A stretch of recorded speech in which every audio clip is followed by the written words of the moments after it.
एका गावामध्ये एक खूप श्रीमंत व्यक्ती राहत असतो आणि त्याच गावामध्ये त्याच्या शेजारी एक असा व्यक्ती राहत असतो की जो परमेश्वराशी डायरेक्ट संभाषण करू शकत होता. मग एक दिवस हा जो व्यक्ती असतो, श्रीमंत व्यक्ती, हा सर्वांचं कल्याण करत असतो, सर्वांना मदत करत असतो, सर्वांसाठी वेळेवरती उपलब्ध असतो. सर्वांना काय पाहिजे असेल नसेल, पैशाची मदत असो किंवा कुठलीही मदत असो, तो करायला तत्पर असतो. आणि मग हा व्यक्ती विचारतो की बाबा रे, तुला परमेश्वराशी काय बोलायचंय, काही सांगायचंय का परमेश्वराला? तर तो सांगतो की हे परमेश्वरा, तू मला आजपर्यंत जे काही दिलंय ते माझ्याकडे भरपूर आहे. आता मला काहीच देऊ नको.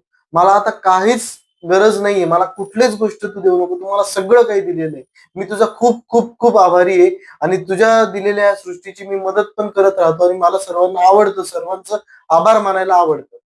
मग हा सांगतो की हा वरती जातो आणि परमेश्वराला सांगतो की परमेश्वरा, त्या याचं असं असं म्हणणं आहे. मग तो म्हणतोय की त्याला काहीच नकोय आता. तर मग तू काय सांगशील परमेश्वर? मग परमेश्वर सांगतो की त्याला सांग की तू सर्वांचा आभार मानणं बंद कर, सर्वांना मदत करणं बंद कर. मग मी तुझी मदत करणं बंद करेल. तू सर्वांना काहीच देऊ नकोस, मग मी तुला काहीच देणार नाही. मग हा येऊन त्या व्यक्तीला सांगतो की परमेश्वर असे असे म्हटले.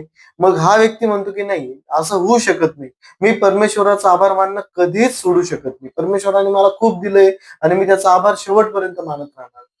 मग तसंच दुसरा अजून एक व्यक्ती असतो त्याच्या शेजारी. तो खूप गरीब असतो.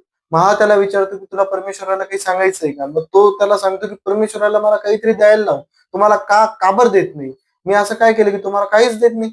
मग हा जातो परमेश्वराला सांगतो की तुम्ही त्या गरीब माणसाला का बरं काहीच देत नाही? मग तो परमेश्वर सांगतो की त्याला माझा आभार मानायला, त्याला जे काही मी दिलंय त्याबद्दल त्याला कृतज्ञ राहू दे.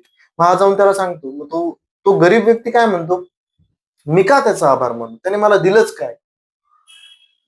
मोरल ऑफ द स्टोरी की आपण जेव्हा परमेश्वराचा आभार मानतो किंवा आपण जगामध्ये काही द्यायची भावना ठेवतो, तेव्हाच परमेश्वर आपल्याला भरभरून देतो. थँक्यू.